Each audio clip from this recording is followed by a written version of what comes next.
Hello साथियों, मैं जय सर आप सभी प्यारे साथियों का स्वागत करता हूं आपके अपने परिवार उन्नति ऑनलाइन में। कैसे हैं आप सभी? उम्मीद करता हूं कि बहुत ही शानदार होंगे, बहुत ही बेहतरीन होंगे। सभी मेरे प्यारे प्यारे साथियों का अपने परिवार में तहे दिल से स्वागत करता हूं। प्यारे साथियों, एक लंबे समय के बाद हम लोग क्लास लेने जा रहे हैं। इसका सबसे बड़ा कारण बच्चे ये है कि भाई हमारे यहाँ थोड़ा, मैंने कई बार आपसे वीडियो में बता रखा है कि वाईफाई का इशू हो जाता है भैया। तो एक लंबे टर्म के बाद हमारे यहाँ वाईफाई का कनेक्शन स्टार्ट हुआ है, यानी ब्रॉडबैंड कनेक्शन स्टार्ट हुआ है।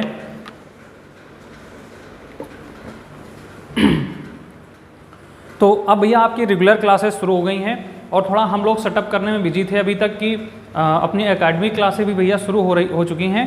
तो उसको सब सेटअप करने में थोड़ा सा हम व्यस्त थे। तो ये सब करने के बाद अभी हम लोगों ने फाइनली उधर की क्लासेस सेटअप कर दिया है। वो भी अपनी यूट्यूब पर क्लास शुरू हो गई, अपने ऑफिशियल यूट्यूब उन्नति ऑनलाइन पर। तो भैया उसको भी थोड़ा सा आप लोग प्यार और सपोर्ट बनाइएगा। जो बच्चे छोटे बच्चे पढ़ने वाले हैं, पूरी थ्योरी क्लास पढ़ाई जा रही है वहाँ पे। और इधर बच्चों हम लोगों ने क्या शुरू कर दिया है, यूपी पुलिस री एग्ज़ाम और जूनियर असिस्टेंट के लिए अब आपकी रेगुलर क्लास हो जाएगी। और दूसरी बात साथी, बहुत ही जल्द आपको मैथ की भी क्लास मिलने वाली है, बहुत ही शानदार और बहुत ही बेहतरीन वेल एक्सपीरियंस टीचर के साथ में, जिन्होंने अब तक 3 बार एसएससी सीजीएल क्वालिफाई किया है, फाइनल मेरिट तक पहुँचे हैं भाई। ऐसे टीचर्स मैं मिलवाने वाला हूँ आपको, बस थोड़ा सा धैर्य रखिएगा, बस 1-2 दिन में वो भी आपके साथ होंगे। तो भैया आप देर ना करते हुए हम लोग सीधा अपनी क्लास को शुरू करते हैं। यूपी पुलिस री एग्ज़ाम और जूनियर असिस्टेंट के लिए हिंदी की एक शानदार ज़बरदस्त क्लास है। आज तो मिक्स लाइनर क्वेश्चन है, जल्दी हम लोग टॉपिक वाइज क्लास शुरू करने वाले हैं, बहुत ही शानदार, बहुत ही बेहतरीन तरीके से। तो बस मेरे प्यारे साथियों, प्यार और सपोर्ट वैसा ही बनाए रखिएगा जैसे पिछली क्लास में आप लोगों ने बनाया हुआ था। ठीक है भाई, तो चलिए हम लोग शुरू करते हैं। पहला क्वेश्चन आप सभी के लिए, देखिए भाई पहला क्वेश्चन क्या कह रहा है यहाँ पे, शानदार जबरदस्त और जिंदाबाद तरीके से मेरे प्यारे भाई। देखो पहला क्वेश्चन आपसे कहा गया है, उत्कृष्ट शब्द का विलोम क्या होगा। उत्कृष्ट शब्द का विलोम क्या होगा, शानदार तरीके से आप लोग बताएंगे। उत्कृष्ट शब्द का विलोम क्या हो जाएगा, अपकृष्ट हो जाएगा, व्यर्थ हो जाएगा, निकृष्ट हो जाएगा या विकराल हो जाएगा। नहीं भाई, आप अपकृष्ट नहीं होगा मेरे प्यारे भाई। इसका सही उत्तर हो जाएगा विकल्प नंबर सी, निकृष्ट हो जाएगा। ठीक है ना, निकृष्ट हो जाएगा। अगर आप लोग बात करें व्यर्थ की, अगर हम लोग बात करें तो व्यर्थ का भैया हो जाएगा अव्यर्थ। व्यर्थ का जो विलोम हो जाएगा वो अव्यर्थ हो जाएगा। और विकराल का अगर हम लोग बात करें, शानदार तरीके से आप लोग बताइएगा भाई, विकराल का विलोम क्या हो जाएगा, अकराल हो जाएगा। विलोम इसका क्या हो जाएगा, अकराल हो जाएगा। ठीक है भाई, इसका क्या हो जाएगा, विकराल का हो जाएगा अकराल। ठीक है, बहुत ही शानदार, आप लोग ध्यान रखेंगे भाई इसका। उत्कृष्ट का विलोम, उत्कृष्ट का मतलब होता है कोई अच्छा काम करने वाला, और निकृष्ट का मतलब होता है कोई बेकार या भद्र काम करने वाला, समझ रहे हैं। और व्यर्थ का मतलब होता है कि फर्जी चीज़ें व्यर्थ करना, अव्यर्थ का मतलब होता है बिना फर्जी काम। आगे बात करते हैं भाई, प्रश्न नंबर 2 क्या कह रहा है, शानदार तरीके से आप लोग जवाब देते हुए चलिएगा। बहुत ही शानदार प्रैक्टिस सेट हमने आप सभी के लिए रखा है भाई साहब, जबरदस्त तरीके से। संदिग्ध का पर्यायवाची शब्द क्या होगा, संदिग्ध का पर्यायवाची निम्नलिखित में से क्या होगा। शानदार जबरदस्त और जिंदाबाद तरीके से आप लोग यहाँ पे इसका उत्तर बताएंगे भाई, क्या हो जाएगा। शानदार तरीके से आप लोग बताएंगे संदिग्ध का पर्यायवाची शब्द क्या हो जाएगा। बहुत ही शानदार, बहुत ही बेहतरीन। तो भैया संदिग्ध का विलोम जो हो जाएगा, संदिग्ध शब्द का आपको बताना है विलोम, बाध्यकार हो जाएगा, भर्त्सक हो जाएगा, भर्सन हो जाएगा, भ्रामक हो जाएगा। तो भैया संदिग्ध का मतलब क्या होता है, भ्रामक, अर्थात भ्रम या संदिग्ध, बात यही होती है। ठीक है ना। अगर हम लोग साथी यहाँ पे बात करें, जो संदिग्ध का अन्य पर्यायवाची की अगर हम लोग बात करें, जैसे संदिग्ध शब्द है, अगर हम लोग संदिग्ध शब्द के अन्य शब्द की बात करें भैया, तो इसका हो जाएगा अनिश्चित। क्या हो जाएगा भैया, अनिश्चित हो जाएगा, ध्यान रखिएगा, अनिश्चित हो जाएगा, अनिर्णित हो जाएगा, अनिर्णित हो जाएगा, ध्यान रखिएगा, अगण्य हो जाएगा। क्या हो जाएगा भैया, अगण्य हो जाएगा। तो ये इसके क्या हो जाएंगे, विलोम, अन्य पर्यायवाची हो जाएंगे। किस चीज़ के, संदिग्ध के अन्य पर्यायवाची हो जाएंगे, ये आप लोग ध्यान रखेंगे। ठीक है। अच्छा, उसके बाद अगर हम लोग बात करें, अच्छा यहाँ पे एक और होता है अस्पष्ट होता है। ठीक है ना भाई, अस्पष्ट भी इसी का पर्यायवाची होता है, किसका, भ्रामक या संदिग्ध का पर्यायवाची अस्पष्ट भी होता है। अगर हम लोग साथी बात करें बाध्यकार की, बाध्यकार का मतलब ये होता है कि किसी चीज़ को, मतलब किसी व्यक्ति को किसी चीज़ में बाध्यकार करना, उसे बाधित कर दी, मतलब बांध दिया गया कि भैया आपको ये चीज़ कहना ही पड़ेगा, तो करना ही पड़ेगा। ठीक ना, बाध्यकार होता है। बाध्यकार की अगर हम छोटी सी बात करें भैया, तो यहाँ पे एक चीज, हाँ दूसरा शब्द ये कह सकते हो कि मजबूर। ठीक ना, बाध्यकार का एक और होता है मजबूर। ठीक ना, किसी को मजबूर करना या विवश करना। ठीक ना, विवश, ये होता है बाध्यकार। अगर भर्सक की बात करें भाई, और एक होता है भर्सन, एक भैया होता है भर्सक और एक होता है भर्सन। अगर भर्सक और भर्सन की बात करें, तो भर्सक का मतलब होता है निंदा करने वाला, निंदा करने वाला, ठीक ना, निंदा करने वाला। और जो भर्सन शब्द होता है बच्चे, भर्सन शब्द की अगर हम लोग बात करें तो निंदा करने, भर्सक का मतलब होता है निंदा करने वाला, और भर्सन की बात करें तो निंदा या अपवाद होता है। क्या होता है भैया? निंदा या अपवाद होता है, निंदा या अपवाद होता है, ठीक है ना, निंदा या अपवाद होता है। किसका मतलब होता है निंदा या अपवाद? भर्सन का मतलब निंदा या अपवाद होता है, भर्सक का मतलब निंदा करने वाला होता है। और अगर हम लोग बात करें बाध्यकार के, मजबूर, विवश, है ना, ये सब शब्द किसके पर्यायवाची होते हैं? बाध्यकार के। भ्रामक का होता है संदिग्ध, भ्रामक, अनिश्चित, अनिर्णित, अगण्य और अस्पष्ट इसका पर्यायवाची होता है, ठीक है। आगे बढ़ते हैं भैया, अगला प्रश्न देखिएगा, शानदार, जबरदस्त और जिंदाबाद तरीके से। जिसे किसी से लगाव ना हो, जिसे किसी से लगाव ना हो उसे एक शब्द में क्या कहते हैं? ठीक है ना, जिसे किसी से लगाव ना हो उसे वाक्यांश के लिए एक शब्द में क्या कहते हैं? नश्वर कहते हैं, लिप्सु कहते हैं, निर्लिप्त कहते हैं, या अलगाववादी कहते हैं। या फिर भैया ध्यान रखिएगा, अलगाववादी कहते हैं। क्या कहते हैं आप लोग जल्दी से इसे बताइएगा, एक सेकेंड मेरे प्यारे भाई। उसे बिल्कुल भैया थोड़ा सा कैमरा सेटअप कर दे, बिल्कुल भैया, बहुत शानदार, बहुत बेहतरीन, ठीक है भाई। चलिए बताइएगा आप लोग सही इसका क्या हो जाएगा। तो जिसे लगाव ना हो, तो जिसे लगाव ना हो उसे कहते हैं निर्लिप्त, ठीक है भाई, बिल्कुल आप सभी का सही उत्तर है निर्लिप्त, इसका सही उत्तर हो जाएगा भैया। नश्वर की अगर हम लोग बात करें, नश्वर का मतलब क्या होता है बताओ जल्दी से आप लोग। नश्वर का मतलब होता है जो ईश्वर को मानता हो, ठीक ना,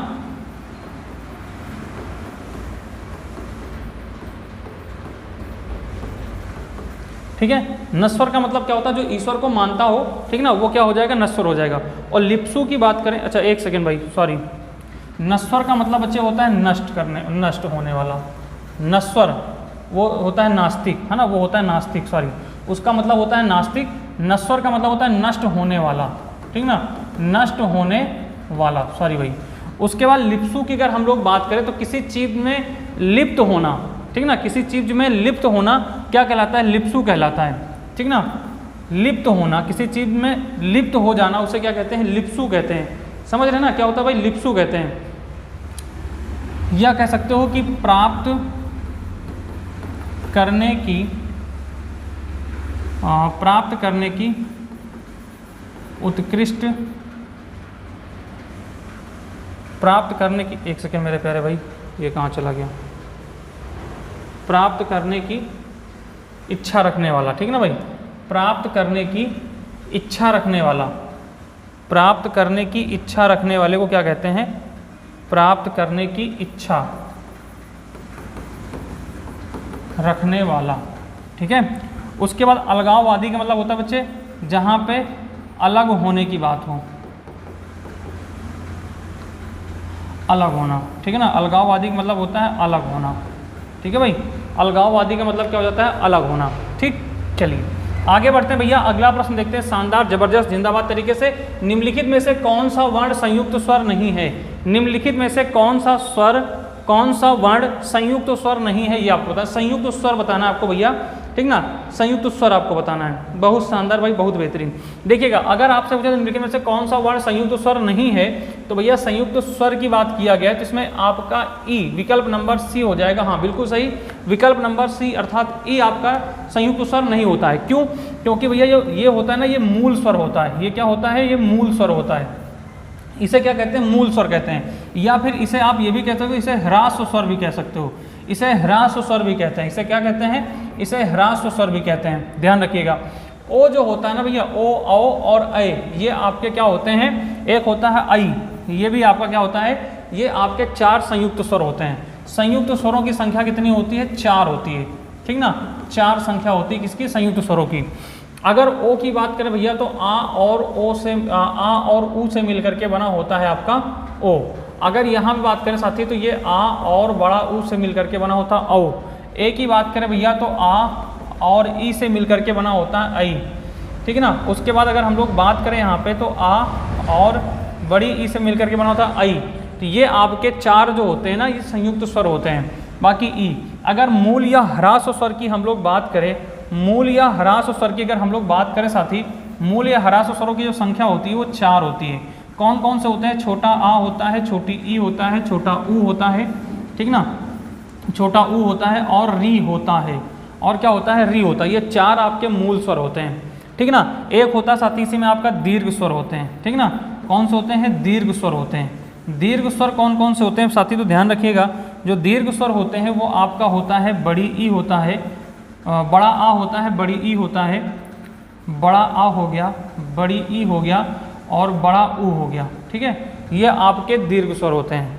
और दीर्घ स्वरों को ही क्या कहते हैं? सजाती स्वर भी कहते हैं। ध्यान रखिएगा, इन्हें भैया क्या कहते हैं? इन्हें सजाती स्वर भी कहते हैं। इन्हें सजाती स्वर भी कहते हैं, सजाती स्वर भी कहते हैं, ये भी आप लोग ध्यान रखिएगा। इन्हें क्या कहते हैं? सजाती स्वर भी कहते हैं, ये भी आप लोग ध्यान रखिएगा भाई। ठीक है, चलिए बहुत शानदार साथी। स्वरों की संख्या अगर आपसे पूछ लिया जाए स्वरों की संख्या कितनी होती है, स्वरों की संख्या कितनी होती है, तो भैया स्वर की संख्या कितनी होती है? स्वर की संख्या आप सभी को पता होगा 11 होती है। ठीक है ना, कितनी होती है? 11 होती है। अगर हम लोग देखें भाई तो आपका ये होता है एक अंग और एक होता है आहा। इसको बच्चे कहते हैं अनुस्वार। ध्यान रखिए कि इसे क्या कहते हैं? इसे अनुस्वार कहते हैं। इसे क्या कहते हैं? इसे विसर्ग कहते हैं। इसे क्या कहते हैं? विसर्ग। और इन दोनों को मिला करके क्या कहते हैं? इन्हें दोनों को कहते हैं अयोगवाह। इन्हें क्या कहते हैं? अयोगवाह कहते हैं। ठीक है ना, इन्हें क्या कहते हैं? अयोगवाह कहते हैं। ठीक है, बात समझ में आ रही होगी, कुछ बातें आपकी रिवीजन हुई होंगी, ये मैं आपसे उम्मीद करता हूँ। ठीक है, चलिए अगले प्रश्न में चलते हैं भैया। अगला प्रश्न देखते हैं क्या कह रहा है। कह रहा है कि पशुता दुष्ट मानव का स्वभाव है। पशुता दुष्ट मानव का स्वभाव है। इस वाक्य में पशुता कौन सी संज्ञा से बना हुआ है? मेरे प्यारे भाई, आप सभी से एक छोटी सी रिक्वेस्ट है, अगर क्लास अच्छी लग रही है तो भाई एक बार शेयर कर दीजिएगा अपने अपने दोस्तों में, शानदार, ज़बरदस्त और जिंदाबाद तरीके से। बस आपका प्यार और सपोर्ट बनाए रखिएगा भैया। हम कोशिश करेंगे कि बेहतर से आपको बेहतर देने का प्रयास करेंगे भाई। ठीक है, आप सभी को बेहतर से हम बेहतर देने का प्रयास करेंगे, बस आपका प्यार और सपोर्ट बना रहना चाहिए। पशुता दुष्ट मनुष्य का स्वभाव है। इस वाक्य में पशुता कौन सी संज्ञा से बना हुआ भाववाचक संज्ञा है? जो पशुता शब्द है ये किस संज्ञा से बना हुआ भाववाचक संज्ञा है, ये आपको बताना है। ठीक ना, भाववाचक संज्ञा। सबसे पहले अगर हम लोग बात करें कि जो संज्ञा होती है ना, संज्ञा आपकी कितने प्रकार की होती है भाई? तो ध्यान रखिएगा, संज्ञा आपकी 5 प्रकार की होती है। संज्ञा एक विकारी शब्द है। ध्यान रखना भैया, जो संज्ञा होता है ना वो आपका एक क्या है?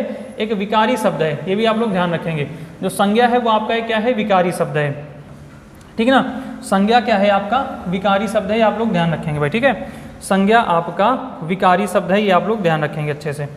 संज्ञा क्या है? आपका विकारी शब्द में आता है। ठीक, देखिएगा ध्यान से, संज्ञा आपका विकारी शब्द है। संज्ञा विकारी शब्द है। विकारी शब्द वे शब्द होते हैं, ठीक है, विकारी शब्द वे होते हैं। अगर हम लोग यहाँ बात करें शब्द की, ठीक है भाई, शब्द की बात करें तो शब्द 2 प्रकार के होते हैं। एक आपका होता है विकारी शब्द और एक होता है अविकारी शब्द। ठीक है ना, अविकारी शब्द, ये ध्यान रखिएगा। विकारी शब्दों की संख्या होती है 4 और अविकारी शब्दों की संख्या भी होती है 4। इनमें आपका आता है संज्ञा, दूसरा आता है सर्वनाम। ठीक ना, सर्वनाम आता है, और फिर उसके बाद बच्चों आता है क्रिया, और आपका आता है विशेषण। ठीक ना, और आपका आता है विशेषण। यहाँ अगर हम लोग बात करें तो भैया क्रिया विशेषण होता है, क्रिया विशेषण होता है साथी। ठीक है ना, उसके बाद समुच्चय बोधक होता है, समुच्चय बोधक होता है, ध्यान रखिएगा, समुच्चय बोधक होता है, संबंध बोधक होता है साथी, संबंध बोधक होता है, और साथी उसके बाद बात करें तो विस्मयाद बोधक होता है, विस्मयाद बोधक होता है। ठीक है ना, तो ये आपके विकारी और अविकारी शब्द। विकारी शब्द वे होते हैं जिनमें उनके जिन शब्दों के रूप में परिवर्तन लिंग और वचन की वजह से हो जाए उन्हें विकारी शब्द कहते हैं, और जिनके रूप में लिंग वचन कारक से अगर परिवर्तन नहीं होता है उन्हें अविकारी शब्द कहते हैं। ठीक है भाई, चलिए बात समझते हैं। यहाँ पे कह रहा है कि भाव कौन से बना हुआ है, तो भैया ध्यान रखिएगा यहाँ पे आपका जातिवाचक, विकल्प नंबर डी सही हो जाएगा। क्योंकि बच्चों ये क्या बना है? ये पशु धन ता, इसमें क्या लगा हुआ है? प्रत्यय लगा हुआ है। क्या लगा हुआ है? प्रत्यय। और पशु आपका मूल शब्द हो गया। तो पशु, ध्यान रखना, पशु किस में आता है? अगर आप लोग बात करें भाई पशु किस में आता है, तो ध्यान रखना जो पशु होता है ना भैया, पशु जो होता है, एक सेकंड मेरे प्यारे भाई, पशु जो होता है, कहाँ चला गया ये? पशु जो होता है ना भैया, पशु, ये आपका किस में आता है? जातिवाचक संज्ञा में आता है। जो पशु है ना बच्चों, ये किस में आता है? ये जातिवाचक में आता है। किस में आता है? जातिवाचक संज्ञा, जातिवाचक संज्ञा। ऐसी संज्ञाएं जो अपने पूरे समुदाय का बोध कराती हों उन्हें क्या कहते हैं? जातिवाचक संज्ञा। अच्छा, अन्य हम लोग बात कर लें यहाँ पे भाव, अन्य जाति से भाव, ठीक ना, जातिवाचक संज्ञा से भाववाचक, ठीक ना, भाववाचक। अगर इनकी हम लोग बात करें अन्य, ठीक ना, अन्य अगर हम लोग बात करें यहाँ पे जातिवाचक से भाववाचक की बात करें भैया, तो जातिवाचक में जैसे आपका लिखा है नर, तो नर से क्या हो जाएगा? नरता हो जाएगा। क्या हो जाएगा भाई? नरता हो जाएगा, नर से क्या हो जाएगा, नरता हो जाएगा। जैसे लिखा है मनुष्य, मनुष्य आपका जातिवाचक हो गया, और इसका अगर भाववाचक बनाएंगे तो क्या हो जाएगा, मनुष्यता हो जाएगा। क्या हो जाएगा, मनुष्यत्व हो जाएगा। क्या हो जाएगा भैया, मनुष्यत्व हो जाएगा। क्या हो जाएगा, मनुष्यत्व हो जाएगा, ध्यान रखिएगा। क्या हो जाएगा भैया, मनुष्यत्व हो जाएगा। अगर जैसे यहाँ पे लिखा है बच्चे बूढ़ा, आपका क्या लिखा है, बूढ़ा लिखा है, तो बूढ़ा से क्या हो जाएगा, बुढ़ापा हो जाएगा। बुढ़ापा आपका भाववाचक एक अवस्था होती है, ठीक ना, बुढ़ापा हो जाएगा। बूढ़ा से क्या हो जाएगा, बुढ़ापा हो जाएगा। नर से नरता हो जाएगा, मनुष्य से मनुष्यता हो जाएगी, मनुष्यत्व हो जाएगा, ठीक है ना। ये ध्यान रखिएगा आप लोग, ठीक। चलिए आगे बढ़ते हैं भैया, शानदार, ज़बरदस्त और जिंदाबाद तरीके से। उम्मीद करता हूँ कि ये सारी बातें आप सभी को समझ में आई होंगी। आप लोग अच्छे से इसको भाई साहब समझिएगा। एक बार शानदार तरीके से आप लोग सेशन को शेयर कर दीजिए मेरे प्यारे भाई बहन। शानदार तरीके से आप लोग सेशन को क्या करेंगे भाई, शेयर करेंगे बच्चे, ठीक है ना। एक बार शानदार तरीके से सेशन को क्या करेंगे आप लोग, शेयर कर दीजिएगा भाई, ठीक है। चलिए बहुत शानदार भाई, बहुत बेहतरीन, शानदार बाबू। अगला क्वेश्चन देखते हैं भैया हम लोग क्या कह रहा है, ठीक है ना। अगला क्वेश्चन हम लोग यहाँ पे देख लेते हैं क्या कह रहा है भाई, शानदार, ज़बरदस्त और जिंदाबाद तरीके से। अगला क्वेश्चन भैया क्या कह रहा है, अंक शब्द का अर्थ इनमें से कौन सा नहीं है। अंक शब्द का अर्थ इनमें से कौन सा नहीं है, भेंट नहीं है, गोद नहीं है, चिन्ह नहीं है, या फिर दाग नहीं है। इनमें से कौन सा शब्द अंक शब्द का अर्थ नहीं होता है। तो भैया शानदार, ज़बरदस्त और जिंदाबाद तरीके से। मेरे प्यारे भाइयों आप सभी को बताएं कि भैया बहुत ही समस्याओं से गुजरते हुए हम लोग ये क्लास आपकी अपलोड मतलब देते हैं। समस्याओं का मतलब ये नहीं कि आप हमारी समस्याओं को दूर करेंगे, लेकिन हाँ आप लोग अगर चाहेंगे तो आपको बहुत अच्छा हम कंटेंट देंगे, शानदार तरीके से देंगे। बस आप लोग क्लास में, जैसे हमने पिछले कुछ क्लासें आपको थ्योरी वाली बना करके दी है हिंदी की, और भी हम क्लास देंगे। बस आप लोग थोड़ा सा प्यार और सपोर्ट बनाए रखिए भैया। थोड़ा सा हमसे भी मजबूरियाँ हैं कि यार क्लास रेगुलर नहीं हो पा रही, लेकिन अब परेशान होइए, अब रेगुलर क्लास मिलेंगी, ये मेरी गारंटी, ठीक है ना। कभी कदार हो सकता है, नहीं तो वाकई में रेगुलर क्लास रहेंगी। देखिए इसका सही उत्तर हो जाएगा बिल्कुल मेरे प्यारे भाई, वेरी गुड। सभी साथियों को भाई बिल्कुल गुड इवनिंग, शुभ संध्या। सभी साथियों को शानदार तरीके से आपके परिवार में स्वागत है भाई, बिल्कुल शानदार, ज़बरदस्त और जिंदाबाद भैया, ठीक है। तो भेंट इसका भैया क्या हो जाएगा, उपहार हो जाएगा, ठीक है ना। भेंट का क्या हो जाएगा, उपहार। इसका अर्थ बच्चों क्या होता है, उपहार होता है, ध्यान रखिएगा, उपहार होता है, ठीक ना। या कह सकते हो भेंट को उपहार, या बच्चों इसका दूसरा भी कह सकते हैं दान। इसे क्या कह सकते हैं, दान भी कह सकते हैं। गोद, चिन्ह, दाग, ये सभी बच्चों क्या होते हैं, अंक के पर्यायवाची होते हैं, ठीक है भाई। बात समझ में आई। चलिए आगे बढ़ते हैं भैया, अगला प्रश्न देखते हैं, शानदार, ज़बरदस्त और जिंदाबाद तरीके से।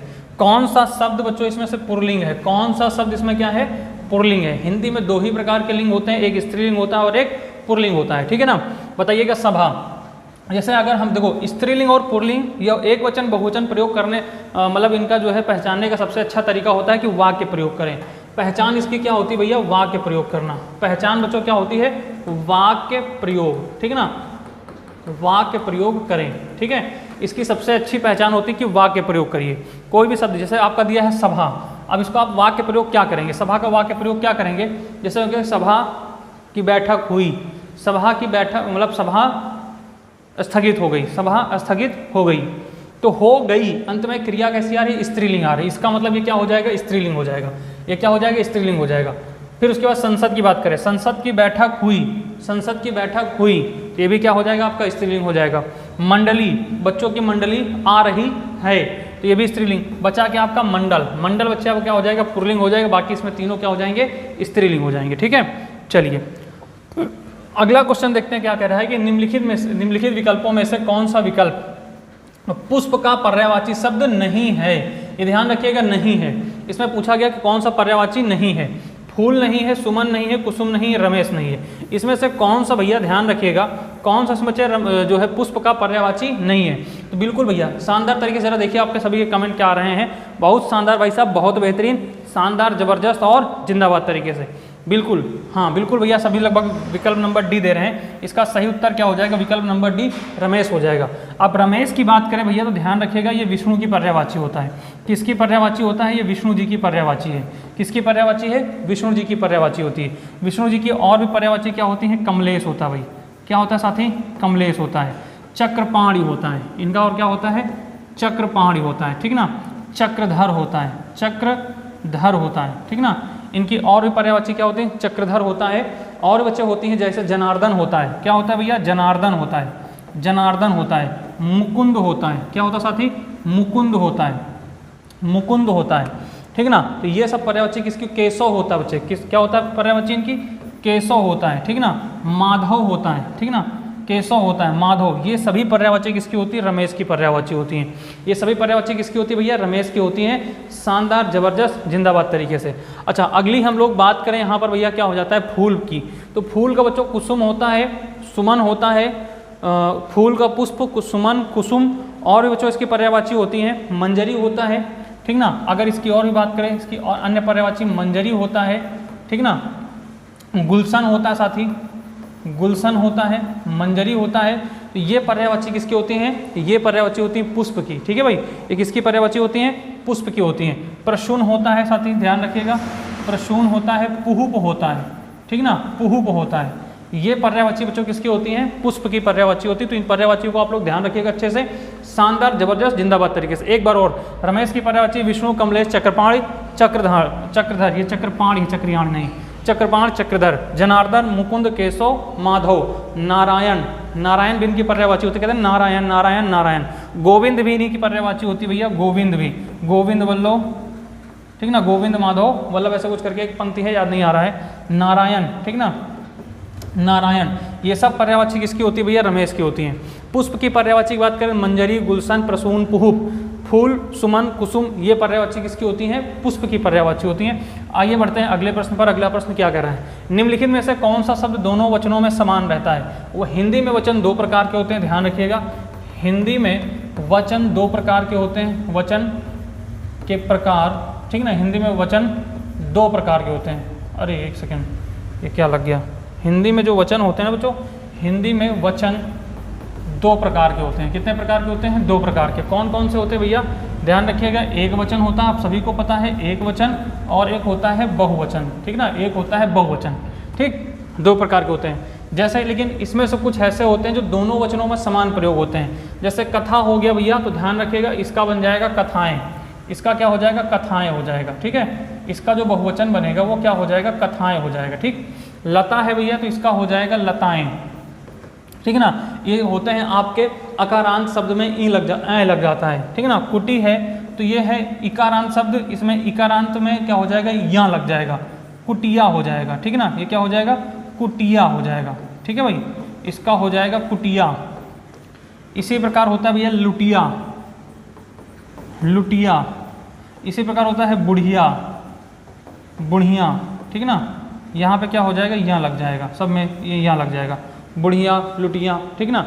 ये आपका हो जाएगा। लता का लताएं, कथा, ठीक है, ये हो जाएगा आपका क्या? स्त्रीलिंग। सरसों एक ऐसा शब्द है जो भैया दोनों में एक जैसा रहता है। सरसों जो रहता है शब्द, ये दोनों में एक जैसा रहता है। पानी हो गया भैया, ये हमेशा दोनों में एक जैसा रहता है। पानी शब्द जो होता है, तरल जितनी भी चीज़ें होती हैं वो सारी किस में आती हैं? ध्यान रखना, हमेशा एक जैसे में रहेंगी।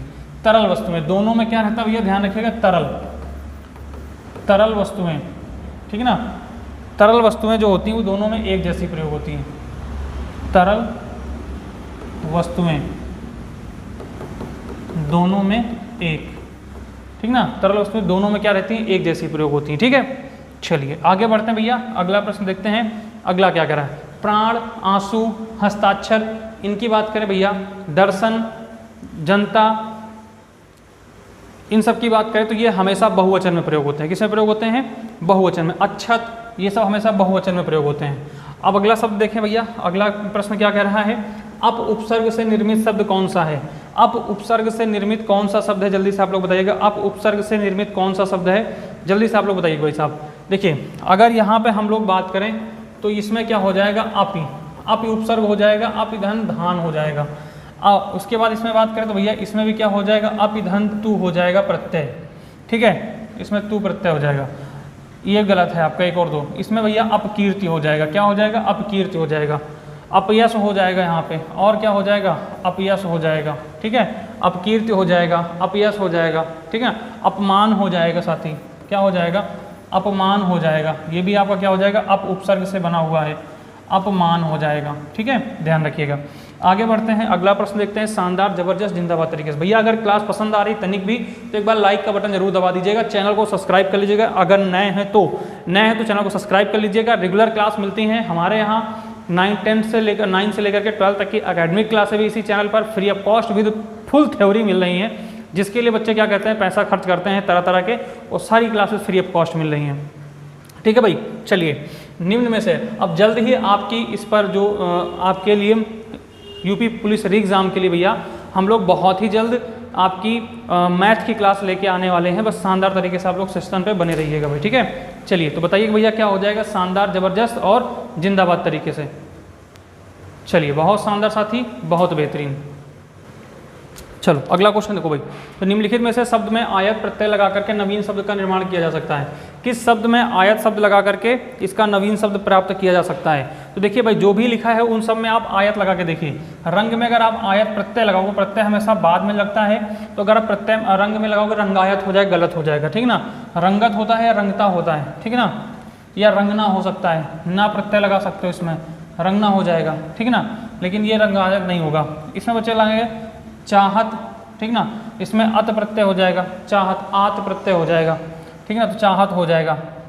बढ़ में ता लगा दोगे बढ़ता हो जाएगा, आई प्रत्यय लगा दोगे बढ़ाई हो जाएगा। ठीक ना, लेकिन इसमें क्या हो जाएगा, बहुतायत, अगर इसमें जोड़ दोगे आप बहुआयत में, तो ये भैया क्या बन जाएगा, बहुतायत बन जाएगा। ठीक ना, बहुतायत मतलब बहुता, इसका मतलब क्या होता है, बहुता।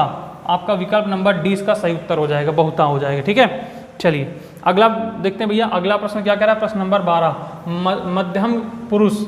देखिए मध्यम पुरुष का सही बहुवचन क्या होता है? देखिए मेरी बात सुनिएगा, अगर हम लोग यहाँ पे बात करें सर्वनाम की, सबसे पहले अगर बच्चे बात करें सर्वनाम की, ठीक ना, सर्वनाम की संख्या कितनी होती है साथी, ध्यान रखेंगे, सर्वनाम की संख्या कितनी होती है, 9 होती है।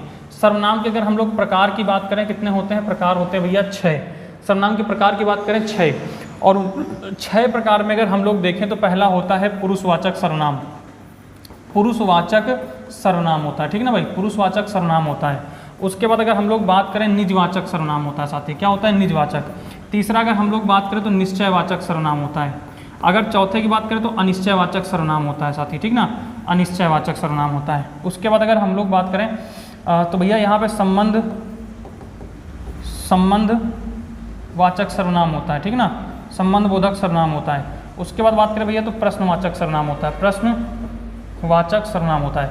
1 2 3 4 5 6 प्रकार के हो गए आपके क्या, सर्वनाम हो गए। ये 6 प्रकार के सर्वनाम होते हैं। इन्हीं बच्चों एक होता है आपका पुरुषवाचक सर्वनाम, एक होता है भैया आपका क्या, पुरुषवाचक सर्वनाम होता है। ठीक ना, एक क्या होता है, पुरुषवाचक सर्वनाम होता है, पुरुषवाचक सर्वनाम।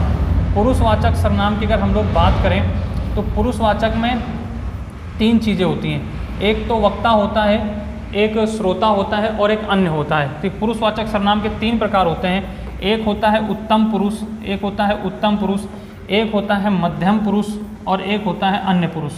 एक क्या होता है साथी, अन्य पुरुष होता है, ठीक ना, अन्य पुरुष। ठीक, उत्तम पुरुष इसका मतलब होता है भैया वक्ता, जो बात को कहता है, जो बात को कहता है वो वक्ता होता है। ये भैया क्या होता है, ये होता है श्रोता, जो बात को सुनता है। ये होता है जिसकी बात की जाए, ध्यान रखिएगा, जिसकी बात की जाए, ठीक ना, जिसकी बात की जाए उसे क्या कहते हैं, उसे कहते हैं अन्य पुरुष। इनकी पहचान क्या होती भैया, उत्तम पुरुष में लिखा होता है जैसे मैं, ठीक ना, हम, इसका क्या होता है, उत्तम पुरुष होता है। ठीक है भाई, ये क्या होता है, मैं और हम, इसमें उत्तम पुरुष होता है। श्रोता की बात करें भैया तो होता है तू, तुम, आप लोग, ठीक ना, तू, तुम, आप, ये आप कह सकते हो। इसमें क्या होते हैं, इसमें भैया ध्यान रखिएगा, ये इसके क्या हो जाते हैं, वक्ता, श्रोता में आते हैं।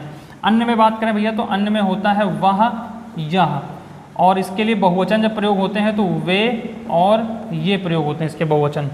ठीक है, तो यहाँ लिखा बच्चे तू का सही बहुवचन क्या हो जाएगा, तो ध्यान रखिएगा, तू का हो जाएगा तुम लोग, क्या हो जाएगा भैया, तुम लोग हो जाएगा। विकल्प नंबर 2 सही हो जाएगा इसका, ठीक है ना, विकल्प नंबर इसका क्या सही हो जाएगा, 2 हो जाएगा, तुम लोग इसका सही विकल्प बनेगा। ठीक है, इस चीज़ को समझना, बाकी फिर हम आगे आपको बताते रहेंगे। ठीक है ना, निश्चयवाचक की बात, निजवाचक की बात करें जहाँ पे स्वयं, स्वतः, ठीक ना, स्वतः, खुद, इन सब की बात आ जाए, अपने आप की बात आ जाए, अपने आप, ये सब आ जाए तो भैया निजवाचक सर्वनाम में होता है। ठीक है, चलिए फिर आगे हम लोग बात करेंगे।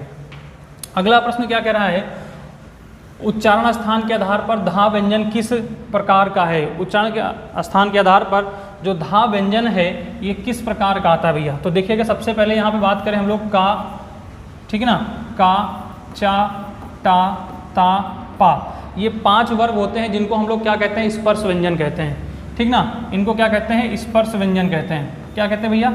स्पर्श व्यंजन कहते हैं। ध्यान रखिएगा, स्पर्श व्यंजन कहते हैं। स्पर्श व्यंजनों की संख्या कितनी होती है? 25। का, खा, गा, यहाँ एक बार पूरा लिख देते हैं, गा, घा, और क्या होता है? अंगा होता है, ठीक है ना, और क्या होता है? अंगा होता है, ठीक है भाई। अब इसमें चा, छा, जा, झा, इया, टा, ठा, डा, डा, आड़ा, टा, था, दा, धा, ना, पा, फा, बा, भा, मा, ये सब 25 क्या होते हैं? आपके स्पर्श व्यंजन होते हैं। इनका जो उच्चारण स्थान होता है ना मेरे प्यारे भाई, इनका उच्चारण स्थान ध्यान रखना, KTM याद रखना, KTMDO। के से हो गया कंठ, के से हो गया कंठ, टी से हो गया तालु, उसके बाद हो गया आपका M से हो गया मूर्धन्य या मूर्धा कह सकते हो, D से हो गया दंत, ठीक है, O से हो गया ओष्ठ, ठीक है, ओष्ठ। कंठ का मतलब ये होगा, कंठ से इसका उच्चारण हो रहा है। तालु का मतलब ऊपर के जो हिस्सा होता है मुख से वो हिस्सा होता है। मूर्धन का मतलब ऊपर के मसूड़े जो होते हैं। दंत का मतलब जो दांतों में स्पर्श करे, आपकी जीवा जब दांतों को स्पर्श करती है, हवा जो निकलती है जब दांतों को स्पर्श करके दंत से उच्चारण होता है। ओष्ठ, इन दोनों के ओष्ठों के उच्चारण जो ये वर्ग का उच्चारण होता है, ठीक है। अब पूछा गया दा, धा, धा किस मतलब? ता अगर देखें तो भैया ता, था, दा, धा, ना, ठीक है। तो धा किस में आ रहा है? ता वर्ग में। और ता वर्ग बच्चे किस में आता है? दंत। इसका सही उत्तर क्या हो जाएगा? विकल्प नंबर 1 सही हो जाएगा, ठीक है। अच्छा, यहाँ पे एक बात और आई है, जरा हम इसका एक्सप्लेन करते हैं आप सभी के। व्रत व्यंजन, इसका मतलब भैया क्या होता है? व्रत व्यंजन का मतलब क्या होता है? ध्यान रखिएगा, ठीक है ना। इसके बाद हम लोग बात करें यहाँ पे व्रत व्यंजन, इसका मतलब क्या होता है साथी? तो इस व्रत व्यंजन में देखिए ना, सा, रा, ला, ये 4 व्यंजन होते हैं, ठीक है ना। ये 4 व्यंजन व्रत व्यंजन होते हैं, ध्यान रखिएगा। 4 व्यंजन क्या होते हैं? व्रत व्यंजन होते हैं। ना, सा, रा, ला, ठीक है ना। इनको आप लोग ध्यान रखेंगे अच्छे से, शानदार, जबरदस्त और जिंदाबाद तरीके से। आगे बढ़ते हैं भैया, अगले को क्या कहते हैं हम लोग ध्यान से देखते हैं। अगला प्रश्न, निम्नलिखित वाक्यों में से किसमें अकर्मक क्रिया का प्रयोग किया गया है? निम्नलिखित किस वाक्य में अकर्मक क्रिया का प्रयोग किया गया? आप लोग शानदार, जबरदस्त, जिंदाबाद तरीके से बताएंगे अकर्मक क्रिया का प्रयोग किसमें किया गया है। अगर क्लास अच्छी लग रही है तो लाइक का बटन जरूर दबा दीजिएगा। निम्नलिखित वाक्यों में से किसमें अकर्मक क्रिया का प्रयोग किया गया है? अकर्मक, देखिए अकर्मक क्रिया, ठीक ना, क्रिया 2 प्रकार की होती है, ठीक ना। एक होती भैया सकर्मक, ठीक ना, सकर्मक जिसमें कर्म साथ में होता है, और एक होता है आकर्मक क्रिया। एक क्या होता है? अकर्मक क्रिया। सकर्मक क्रिया होती है और एक आकर्मक क्रिया होती है। सकर्मक क्रिया कर्म के साथ में, कर्म साथ हो, कर्म क्या हो? साथ हो, और कर्म ना हो, कर्म ना हो, उसे क्या कहते हैं? अकर्मक क्रिया। पहचान क्या रखोगे? ध्यान रखो, पहचान रखो, बस पहचान से आप लोग पहचान जाओगे, ठीक है ना। इसमें मतलब दोनों ही क्रियाओं के लिए आप क्या करो? क्रिया में ध्यान रखना, क्रिया में क्या से प्रश्न करो, ठीक ना। क्या से प्रश्न करो, अगर क्या का उत्तर मिल रहा है तो सकर्मक क्रिया, और क्या का उत्तर नहीं मिल रहा है तो अकर्मक क्रिया। लेकिन ये कंडीशन एक जगह लागू नहीं, तो अगर वाक्य प्रयोग किया गया है तो वाक्य प्रयोग में बच्चे ध्यान रखना उसमें कर्म साथ में होना आवश्यक होता है, ठीक है। तो यहाँ जैसे दिया गया शिशु सो रहा है, तो भैया यहाँ पे सोना, ये क्रिया आपकी कैसी होती है? अकर्मक क्रिया होती है। रोना, सोना, धोना, ये सब क्या होती है? आपकी अकर्मक क्रिया। बालक गेंद खेल रहा है, खेल रहा है, क्या खेल रहा है? गेंद खेल रहा है, इसका मतलब ये सकर्मक क्रिया। ये कैसी क्रिया हो गई? सकर्मक क्रिया। छात्र पढ़ रहा है, पढ़ रहा है, क्या पढ़ रहा है? ये आपका क्या हो जाएगा भाई? छात्र पढ़ रहा है, ये आपका हो जाएगा अकर्मक क्रिया, सॉरी सकर्मक क्रिया। तो पढ़ना ही बच्चों क्या हो जाएगा? यहाँ पे सकर्मक क्रिया हो जाएगी, ठीक ना, सकर्मक क्रिया हो जाएगी। उसके बाद बच्चों छात्र लिख रहा है, क्या लिख रहा है? ये भी लिखना भी आपका क्या होता है? लिखना भी आपका सकर्मक क्रिया होती है। कैसी क्रिया होती है? सकर्मक क्रिया होती है, ध्यान रखिएगा आप लोग। इसमें सही उत्तर क्या हो जाएगा? विकल्प नंबर आपका ए हो जाएगा सही उत्तर, जो कि में क्या है? अकर्मक क्रिया है, ठीक है ना। इसमें क्या है? अकर्मक क्रिया है। बात समझ में आ रही है? आगे बढ़िएगा भैया, अगला प्रश्न देखिएगा शानदार तरीके से क्या कह रहा है। प्रश्न नंबर 15, पौराणिक विशेषण किस मूल शब्द से निर्मित किया गया है? पौराणिक विशेषण किस मूल शब्द से निर्मित किया गया है? पौराणिक शब्द में देखो यहाँ पे लिखा है पौराणिक, ठीक ना, क्या लिखा भैया? पौराणिक लिखा है। इस पौराणिक में ऐसा कौन सा शब्द प्रयोग किया है जिसमें से बन गया है? तो ध्यान रखेंगे इसमें क्या है भाई? पुराण, धन, इक, ठीक ना, इक, इस इक बच्चों इसमें क्या है, प्रत्यय है। इक प्रत्यय लगाने से क्या बना है, पौराणिक हो गया। इसका सही उत्तर क्या हो जाएगा, विकल्प नंबर बी हो जाएगा, पुराण हो जाएगा। पौराण नहीं होता है, पुराण से बना हुआ है पौराणिक, इसमें इक प्रत्यय लगा है। क्या लगा है, इक प्रत्यय लगा, आपका सही उत्तर ये हो जाएगा भाई, ठीक ना। चलिए आगे बढ़ते हैं, अगला प्रश्न देखते हैं क्या कह रहा है, 16 नंबर। परमेश्वर में कौन सी संधि है, परमेश्वर में कौन सी संधि। मैंने कोशिश किया है कि हर चैप्टर के क्वेश्चन शामिल करूं, सिवाय इस बार अभी इस सेट में आपको फिर से जो क्या बोलते हैं गद्यांश के नहीं मिलेंगे सवाल, बाकी सारे मिलेंगे। परमेश्वर में कौन सी संधि है आप सभी को बताना। विसर्ग संधि है, दीर्घ संधि है, वृद्धि संधि, गुण संधि है। देखो इसको कैसे तोड़ोगे, यहाँ पे लिखा है परमेश्वर, ठीक ना, परमेश्वर लिखा हुआ है, इसको भैया कैसे अलग करोगे। आप देखो इसमें स्वर कहाँ प्रयोग किया गया है, इसमें स्वर का प्रयोग कहाँ हुआ है, तो स्वर का प्रयोग में हुआ है। अब यहाँ से इसको तोड़ना है दो अलग अलग शब्दों में, परमेश्वर, परमेश्वर ऐसे बोल के देखो तो दो अलग अलग शब्द मिलेंगे। एक तो मिलेगा परम और एक मिलेगा ईश्वर, ठीक ना, परम ईश्वर। तो परम और ईश्वर दो अलग अलग शब्द मिल गए। अब इनको कैसे आप लोग देखोगे, देखो परम, माँ में क्या है भैया, ध्यान रखिएगा, माँ के अंत में आ है, इसके अंत में क्या है, आ है, क्योंकि प्रत्येक व्यंजन क्या होते हैं, स्वर से मिलकर के बना होता है। इसमें आपका आधा माँ है और क्या है, आ है, ठीक ना, आधा माँ है और आ है, तो इसका मतलब इसके अंत में आ है और इसके अंत में ई है। ये दोनों मिलके आ और ई मिलकर के क्या हो जाएंगे, ए हो जाएंगे। और ए की मात्रा जो होती है ये होती है, जिसमें भी ये मात्रा लगी वो क्या होता है, गुण स्वर संधि होता है। कैसा संधि होता है, गुण स्वर संधि होती है, उसमें क्या होती है, गुण स्वर संधि। तो इसका सही उत्तर क्या हो जाएगा भाई, गुण स्वर संधि इसका सही उत्तर हो जाएगा। जिनमें दो पाई ऊपर, दो ऊपर एक नीचे लगी हो उसे वृद्धि स्वर से कहते हैं। बड़े आ, बड़ी ई और बड़ा ऊ, इनसे मात्रा से बने हुए शब्द किसमें आएंगे, आपके विसर्ग, दीर्घ संधि में। और विसर्ग से बना हुआ क्या हो जाएगा, आपका विसर्ग संधि होता है, ठीक है। चलिए आगे बढ़ते हैं भैया, अगला प्रश्न देखते हैं, शानदार जबरदस्त जिंदाबाद तरीके से। वाक्यांश के लिए सार्थक शब्द नहीं है। अच्छा यहाँ पे 4 दिए गए, इनमें से कौन सा आपका सार्थक शब्द नहीं है, ये आपको बताना है बहुत बेहतरीन तरीके से। तो जल्दी से आप लोग बताएंगे इसमें से कौन सा सार्थक शब्द नहीं है भैया, ठीक ना, कौन सा सार्थक शब्द इसमें से नहीं है, ये आप लोग जल्दी से बताएंगे भाई, बहुत ही शानदार तरीके से। भैया एक सेकेंड,